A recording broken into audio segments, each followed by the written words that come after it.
अच्छा महाराज जी, एक चीज़ इसी से रिलेटेड मुझे आपसे पूछनी है। आप बागेश्वर धाम सरकार जी के मित्र हैं, धीरेन्द्र जी के, तो उनके बारे में ज़रा बताइए। उनको लेकर बहुत ज़्यादा लोग डाउट में रहते हैं कि वो क्या कला है, क्या वो एक प्रैक्टिस है। कई मतलब बहुत ज़्यादा एक बार को तो वो चला था ट्रेंड में कि कई सारे सोशल मीडिया के माइंड रीडर्स भी आ गए थे कि ये ऐसे होता है। कुछ लोग कहते हैं उनके पास ये स्किल है, कुछ लोग सच में मानते हैं कि हाँ हनुमान जी उनसे बात करते हैं। आप बताइए, आप उनको अब देखो, ज़्यादा उनकी जानकारी तो कभी आपके यहाँ लेके आऊँगा, तब ज़्यादा आनंद आएगा। बाकी उनके बारे में मैं बस इतना कहूँगा कि व्यक्ति के ना दो पहलू होते हैं, एक उसका प्रभाव और दूसरा उसका स्वभाव। अच्छा क्या है, आज दुनिया उनके प्रभाव को देख रही है कि आप भाई वाई सिक्योरिटी में चलते हैं, सिक्योरिटी चाहिए भी उनको। अभी मैं अगर यहाँ पर वो आ जाएं तो जनता टूट पड़े उन पर, ऐसी स्थिति है। तो हम तो चाहते हैं कि वो आ जाए। अभी बस इंटरव्यू वगैरह शायद देते नहीं हैं वो ज़्यादा, लेकिन कभी होगा तो प्रभाव तो उनका है ही अद्भुत, उनके गुरु की कृपा है। और जो उनका जो सब लोग देख के सोचते हैं भाई ये क्या है, वो है वास्तव में, वो कोई साधारण बात नहीं है, वो है। मैंने काफ़ी टाइम उनके साथ गुजारा भी है, और हम लोग खूब बैठ के कहीं घूमने भी जाते हैं या कभी बैठते भी हैं, तो है उनके अंदर वो। कई बार मैं रात में 3 बजे भोजन कर रहे थे एक बार वो, तो मैं कह रहा मैंने ये आदमी कैसे जीता है। तो भोजन करते करते बोले, हम में ज़्यादा दिमाग मत लगाओ भैया, हम समझ में नहीं आएंगे। तो मतलब उनको है, उनके ठाकुर जी की, उनके इष्ट की और उनके गुरुदेव की कृपा तो है उन पर। लेकिन सेकंड पार्ट जो उनका स्वभाव है, वो ऐसा स्वभाव है कि कोई भी व्यक्ति उनसे जुड़ जाएगा, कनेक्ट हो जाएगा। स्टारडम होने के बाद में सबसे पहला आता है कि व्यक्ति के अंदर ईगो आ जाना और बहुत जल्दी अपना स्वभाव, नेचर बदल देना। बट वो उस व्यक्ति के अंदर वो चीज़ नहीं है, बहुत अच्छे स्वभाव के धनी हैं।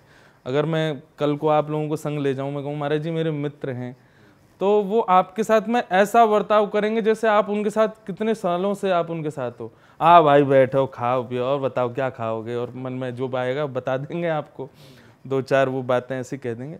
तो पहली बात तो हाँ, उनके पास जो है वो है। तो महाराज जी ये तपस्या से आता है एक्चुअली, या ये नेचुरल गिफ्ट? आप एक रिच फादर के घर में जन्म लोगे तो ऑलरेडी ऑब्वियस सी बात है कि प्रॉपर्टी और पूरा जायदाद सब आपकी है। उनके जो 4 फादर्स थे और जिस गद्दी पर वो बैठे हैं, वो सब बड़े तपस्वी थे। उन सब ने बहुत तपस्या की, बट उस टाइम सोशल मीडिया नहीं था तो वो इतने प्रचलित नहीं हो पाए, प्रचार उनका नहीं हो पाया।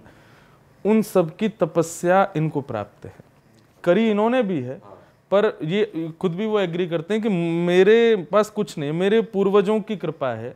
बोले बस मैंने अपने बाबा से एक बार कहा कि हमको भोजन करने तक के रात में अन्न नहीं होता और आप यहाँ दुनिया के दुख दूर करते हो। उनके दादाजी जब गद्दी पर थे, कहो ना बालाजी से मेरे को भी ठीक करें। तो उनके दादाजी ने कहा बैठ जा, हाथ पकड़ करके बालाजी के चरणों में रखा, बोले अब से सब ठीक होगा, मंगल होगा। बस उस दिन से उनका सब ठीक है। बट लेकिन वो बहुत उसके पीछे भी मैं कहूँगा तपस्या है, बहुत संयमित जीवन जीते हैं, बहुत controlled life in a young age. बहुत सारी चीज़ें होती हैं जिस पर आपको ध्यान देना पड़ता है, आँखों पर कहीं भी ना भटक जाए, धन पर, अपने ऊपर, मन पर, वो सब चीज़ उनके अंदर है। बहुत कंट्रोल्ड रहते हैं, बहुत अच्छे से रहते हैं, स्टारडम का गलत यूज़ नहीं करते, तो ये सब अच्छा है। कुछ लोग ये भी कह रहे हैं कि स्टारडम के साथ साथ उनको जो अब सपोर्ट मिल रहा है और ज़्यादा पॉपुलर होने के लिए थोड़ा पॉलिटिकल पार्टीज़ का सपोर्ट मुझे नहीं लगता उनको कोई ज़रूरत है पार्टीज़ की, पार्टियों को ज़रूरत होगी उनकी, या जो भी है। बाकी वो व्यक्ति किसी पार्टी का तो नहीं है। मैंने तो वहाँ सारी पार्टीज़ बैठी देखी हैं, उनके पास सबसे मिलते हैं, जो अच्छा है उसके लिए वो अवेलेबल हैं हमेशा। अब बस ये बात है कि आजकल उनकी पॉपुलैरिटी इतनी हो गई है कि उनको कहीं भी बुलाते हैं, लाखों लोग इकट्ठे होते हैं। उनकी व्यवस्था कर पाना एक पॉलिटिकल व्यक्ति के हाथ में ही हो पाता है। तो ऐसा नहीं है कि कोई पार्टीज़ को हो सकता है उनकी ज़रूरत हो, उनको किसी की नहीं है। उन पर तो हनुमान जी हैं, बस कृपा है।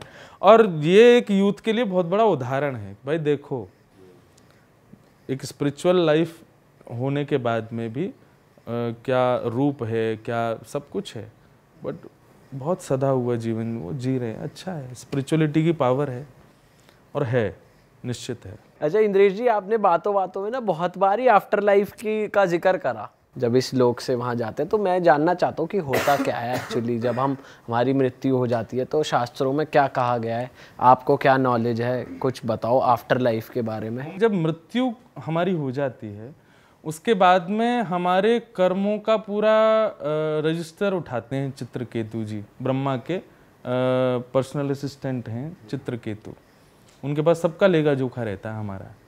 तो मैंने अपने गुरुजी से पूछा, मैंने कहा गुरुजी मानव देह तो यहीं जल जाता है, ये मृत्यु के बाद के स्वर्ग और नरक में कौन यातनाएं, जैसे नरक में बोलते हैं कढ़ाई में डाल देते हैं, खोलते हुए तेल में उबाल देते हैं, या हमने जो जो लाइफ में किया यहाँ पर वो सब हमको भोगना पड़ता है।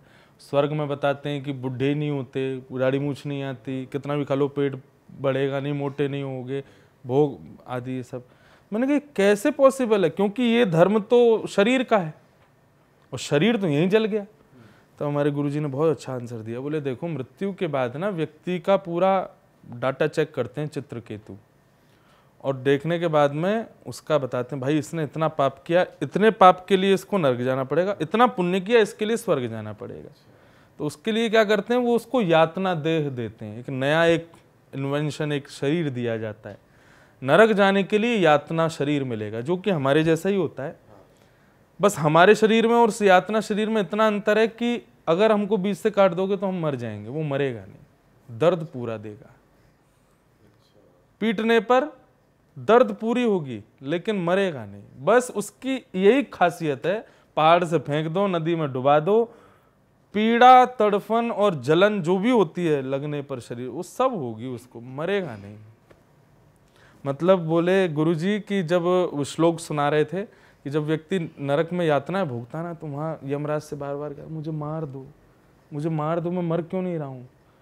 बोले मरेगा नहीं, यही तो बात है बेटा, क्यों भोगा, तेरे को कितनी बार कथाओं में रोका गया, कितनी बार गुरुजनों ने मना किया ऐसा नहीं करना, माना तू नहीं माना ना, अब भोग। उसको पूरी वो यातनाएं दी जाती हैं जो मृत्यु से भी भयावह होती हैं। मृत्यु तो एक प्रकार से छुटकारा है चीजों से, उसको जीवित रख करके वो सब दिया जाता है, फिर उसको भेजा जाता है स्वर्ग, जो उसने थोड़े बहुत पुण्य किए वो भोगने के लिए, वहां उसको मिलता है भोग देह। तो दो देह हैं, यातना देह और भोग देह। देह मतलब शरीर। भोग देह को कितना भी खिलाओ, कितना भी पिलाओ, कितना भी कुछ भी कराओ, वो कभी थकेगा नहीं, कभी मोटा नहीं होगा, कुछ भी चीजों से तृप्त नहीं होगा, सब चलता है। तो ये है नरक स्वर्ग के कॉन्सेप्ट। पर अगर आप वृंदावन आते हो, कथा सुनते हो, तो वहाँ एक तीसरा कॉन्सेप्ट है, वो है वैकुंठ। नरक जाने वाला, स्वर्ग जाने वाला दोबारा जन्म लेता है, पर वैकुंठ जाने वाला पुनर्जन्म नहीं लेता, वो फिर ठाकुर जी के संग ही रहता है। वैकुंठ कौन जाता है? जिसने जीवन में खूब साधना की, खूब भजन की, और सबसे बड़ी बात, श्वास निकलने से पहले अंतिम उसने भगवान को याद किया। ये बहुत डिफिकल्ट है, आदमी अपने अंतिम समय में भगवान को याद नहीं कर पाएगा, पूरी लाइफ याद कर लेगा, लेकिन अंतिम समय कोई श्रेष्ठ ही होगा जिसको ठाकुर जी चाहेंगे वो याद कर लेता है, वो फिर वैकुंठ जाता है। उसको फिर दोबारा पृथ्वी में नहीं आता, वो कब आएगा? जब ठाकुर जी आएंगे ना, भगवान का ही कोई सखा, मित्र, माता पिता, या कोई ऐसे, जैसे वैकुंठ में अभी होंगे 1000-1500 लोग, तो भगवान उनको ही कहते हैं भैया तुम्हारा बहुत मन करता है ना कि तुम हमारे पिता जैसा रोल करो, तो चलो जब हम कृष्ण बन के जाएंगे तुम नंद बाबा बनना।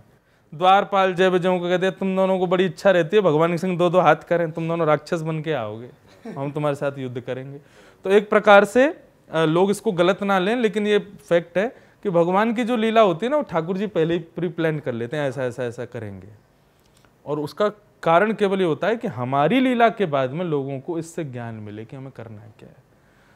तो ये 3 कॉन्सेप्ट होते हैं, स्वर्ग, नर्क और वैकुंठ।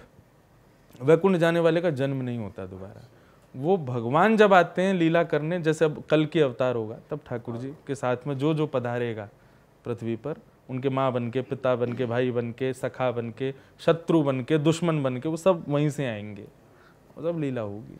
वैसे कलयुग का एंड देखा जाए तो बहुत बुरा है, क्योंकि और अभी बहुत दूर भी है ना, अभी बहुत लंबा चलेगा, बहुत लंबा है, हम लोग बहुत सही समय पर निपट जाएंगे। हाँ। चलो भाई, इस पॉडकास्ट को ख़त्म करते हैं। मैं महाराज जी से एक चीज़ और पूछना चाहूँगा कि जैसे हम तीनों ये काम कर रहे हैं, मैं चाहता हूँ कि आप हमारी तरह बहुत से लोग हैं जो अपना काम धंधा करते हैं लेकिन काम से ना भटकते बहुत जल्दी हैं। तो आप कुछ ऐसे उपाय बताओ या ऐसे शब्द बताओ, बंदा ना अपने काम, ये कहा जाता नहीं है कर्म सबसे ऊपर रहता है, तो अपने काम में बस वो लगा रहे, ऐसे कुछ शब्द बोल के जाओ आप लास्ट में। कर्म से भटकने वाला ऐसा कौन सा विचार है जो कर्म से भटकाता, उसको नष्ट करो। और वो केवल एक ही है। हम कुछ भी अनधिकारी कार्य करते हैं ना, जैसे किसी के साथ छल करना, कपट करना, अनाधिक क्रोध करना, लोभ करना, मोह करना, ये सब चीज़ जिनके लिए हमारे यहाँ शास्त्रों में वर्ज्य बताया गया, ऐसी कोई भी क्रिया हम जब करते हैं तो वो किसी न किसी रूप में हमको भटकाती है। हमारे यहाँ सबसे ज़्यादा पता है क्या है कि स्पिरिचुअलिटी में हमारे माइंड पे ही काम किया जाता है कि इसकी विचार, इसकी सोच वो सुधरे। वो हमारे कर्मों से बिगड़ती है। आज आप कुछ कर रहे हो, मैं अपनी कथा करता हूँ बट मैं कभी उससे भटकता नहीं कि मुझे कुछ और करना ना, मैं हमेशा इसी चीज़ में ही रहता हूँ। उसके पीछे सबसे बड़ा कारण होता है कि आप अपने विचारों को शुद्ध रखो, पवित्र रखो, आप कभी नहीं भटकोगे अपनी किसी क्रिया से।